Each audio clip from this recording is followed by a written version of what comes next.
Medical दोस्त channel को subscribe करिए और साथ में ही बेल आइकन को भी प्रेस करिए ताकि आपको सबसे पहले नोटिफिकेशन मुफ्त में मिल सके। हाय गाइस, मैं हूं आपका मेडिकल दोस्त और मेरे इस मेडिकल दोस्त चैनल में आप सब लोगों का बहुत ही स्वागत है। अगर इस सॉल्विन कफ सिरप के बारे में टोटल जानकारी चाहते हैं तो प्लीज़ इस वीडियो को आप लास्ट तक ध्यान से देखें, क्योंकि अधूरा ज्ञान जानलेवा हो सकता है। जैसे कि सामने आपको ये वाइट और ग्रीन और रेड कलर का ये कर्टन दिख रहा है, जो कि कागज़ का कर्टन है। और ये सॉल्विन कफ सिरप है। जैसे कि कफ से आप समझ ही गए होंगे कि कहाँ इसका इस्तेमाल होता है। ये इप्का कंपनी का है, जो कि काफ़ी स्टैंडर्ड कंपनी है। और उस स्टैंडर्ड कंपनी का ये सॉल्विन कफ सिरप है, जो कि शुगर फ्री है, यानी कि शुगर के मरीज़ भी इसका इस्तेमाल कर सकते हैं। और उनका शुगर जो लेवल है वो नॉर्मल रहेगा इसके इस्तेमाल करने के बाद भी, यानी कि शुगर उनका जो लेवल है वो बढ़ेगा नहीं। या इसके कंपोजिशन पे भी नज़र डाल लेते हैं हम। ये 30 ml का बॉटल है, इस छोटे से कार्टन में आता है, जबकि ये मार्केट में आपको 60 ml और 100 ml में अवेलेबल मिल जाएगा किसी भी मेडिकल स्टोर या केमिस्ट स्टोर पे। ये इप्का कंपनी इतनी ब्रांडेड कंपनी है कि इंडिया में आप कहीं भी इसकी दवा आप खोजेंगे आपको आसानी से हर मेडिकल स्टोर पे अवेलेबल मिल जाएगा।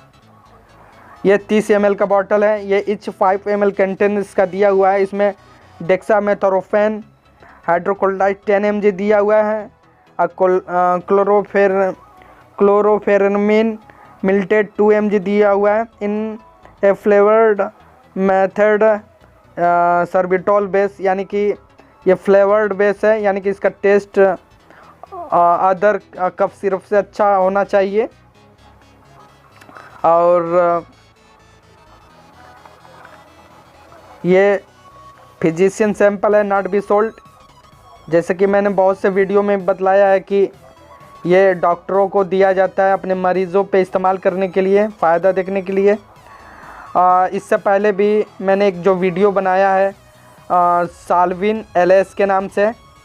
ये दोनों एक ही कंपनी का सिरप है, इप्का कंपनी का, और दोनों का एक्सलेंट रिज़ल्ट है खांसी में। चलिए इसके यूजेस जानते हैं। इस सॉल्विन कफ सिरप का इस्तेमाल सूखी खांसी में या किसी तरह की एलर्जी हो, सर्दी हो या नाक बहती हो या बहुत ज़्यादा खांसी आती हो, आपने बहुत से सिरप लेके यूज़ कर लिया, कोई फ़ायदा नहीं है, तो आप इस सॉल्विन कफ सिरप का यूज़ कर सकते हैं। और 2 ही 3 खुराक में आपको एक्सीलेंट इसका रिज़ल्ट मिलेगा। आपकी जो खांसी है बिल्कुल बंद हो जाएगी। और ये अस्थमा के जो मरीज़ हैं, यानी कि जिनका सांस फूलता है, वो मरीज़ इसका इस्तेमाल करेंगे, लेकिन खांसी तो कम हो जाएगी, लेकिन उनका सांस जो फूलना है वो नहीं कम होगा, क्योंकि इसमें एम्ब्रोक्साल, टर्बुटलिन या लेवोसाल्बुटामॉल फार्मूला नहीं दिया हुआ है। ये सूखी खांसी के लिए है ओनली। जो एलर्जी मौसमी खांसी होती है उसमें बहुत ही अच्छा रिज़ल्ट है इसका। इसका कभी भी इस्तेमाल करें तो अच्छी तरह से हिला के इस्तेमाल करें। और ये इसके कुछ साइड इफ़ेक्ट भी हैं इस सिरप के इस्तेमाल से। कभी कभी बहुत से लोगों में सुस्ती बनी रहती है, बहुत से लोगों में नींद आती है, और बहुत से लोगों में हाथ पैर कांपने की शिकायत आती है। अगर ये सब परेशानी हो तो अपने डॉक्टर से कंसल्ट करें और उसके बाद ही यूज़ करें। ये नॉर्मल दिक्कत है। अगर ये दिक्कत हो तो आप घबराएं नहीं, ये कुछ देर बाद सही हो जाता है। और इस सॉल्विन कफ सिरप के बारे में इसके डोज भी हम बतलाएंगे आपको। ये अगर बच्चा 5 kg का है तो उसको हम 2.5 ml दे सकते हैं। अगर 10 kg का है तो उसे भी हम 2.5 ml दे सकते हैं। अगर वो 14 से 15 kg का है तो उसको 5 ml दे सकते हैं। और एडल्ट में इसका डोज है 10 ml, यानी कि जो इसमें प्लास्टिक का कैप है वो पूरा कैप भर के पीना रहता है। और कभी भी कोई भी कफ सिरप यूज़ करें तो किसी भी ठंडी चीज़ का आप इस्तेमाल ना करें, क्योंकि जो आपकी खांसी है वो कम नहीं होगी।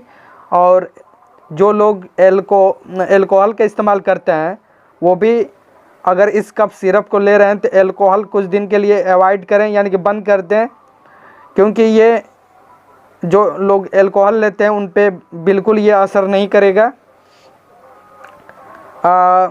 ये तो इसके डोज हो गए, साइड इफ़ेक्ट भी मैंने बतला दिया। चलिए इस वीडियो को यहीं समाप्त करते हैं, फिर एक नए वीडियो के साथ मिलेंगे। तब तक के लिए खुदा हाफिज़, बाय बाय, नमस्कार।